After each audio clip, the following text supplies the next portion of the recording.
வணக்கம். இன்னைக்கு ரேக்ஸ் கிச்சனில் ஹெல்தியான மில்லட் பருப்பு கீரை சாதம் நம்ம செய்ய போகிறோம். இது ரொம்பவே டேஸ்டியாக இருக்கும். நமக்கு வேலையும் ஈஸியாக முடிஞ்சிடும். ஒரு 10 நிமிஷம் இருந்தால் போதும்.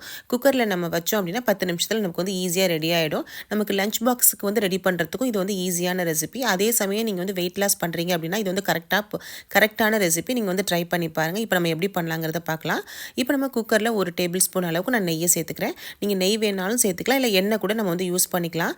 நெய் சூடாகி வந்த பிறகு 1/2 டீஸ்பூன் அளவுக்கு ஜீரகத்தை சேர்த்துட்டு 1 டேபிள் ஸ்பூன் அளவுக்கு உளுந்து, 1 டேபிள் ஸ்பூன் அளவுக்கு கடலைப்பருப்பு, இது ரெண்டையும் சேர்த்து மீடியம் ஃப்ளேமில் வச்சுட்டு நல்லா செவக்க வறுத்து எடுத்துக்கோங்க.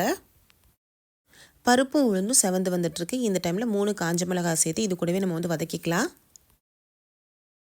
இது கூடவே ஒரு பெரிய வெங்காயத்தை நீளவாக்கில் கட் பண்ணி எடுத்திருக்கேன். 2 பச்சை மிளகாய், 4 பல்லு பூண்டு. பூண்டு சின்ன சின்ன பீஸாக கட் பண்ணி அதையும் நம்ம சேர்த்து இதில் வதக்கிக்கலாம். நம்ம வெங்காயம் ஓரளவுக்கு நல்லா வதங்கி வந்தது பிறகு நம்ம தக்காளியை இப்போ சேர்த்துக்குவோம். நான் இன்றைக்கி 2 தக்காளியை நான் இதில் சேர்த்து வதக்கிக்கிறேன். வெங்காயம் தக்காளியில் நம்ம அதிக நேரம் வதக்கணும்னு அவசியம் இல்லை. ஒரு 2 நிமிஷத்துக்கு நம்ம வதக்கினா போதும்.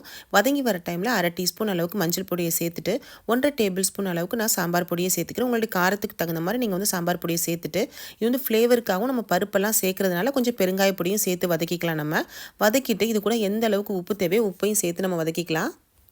1 மணி நேரத்துக்கு முன்னாடியே நான் 3/4 கப் அளவுக்கு வரகு, 1/4 கப் துவரம்பருப்பு, 1 ஸ்பூன் அளவுக்கு பாசிப்பருப்பு, இது எல்லாத்தையும் ஊற வச்சுட்டேன். ஊற வச்சதை நம்ம தண்ணி எல்லாத்தையும் வடிச்சிட்டு இதில் சேர்த்துடலாம்.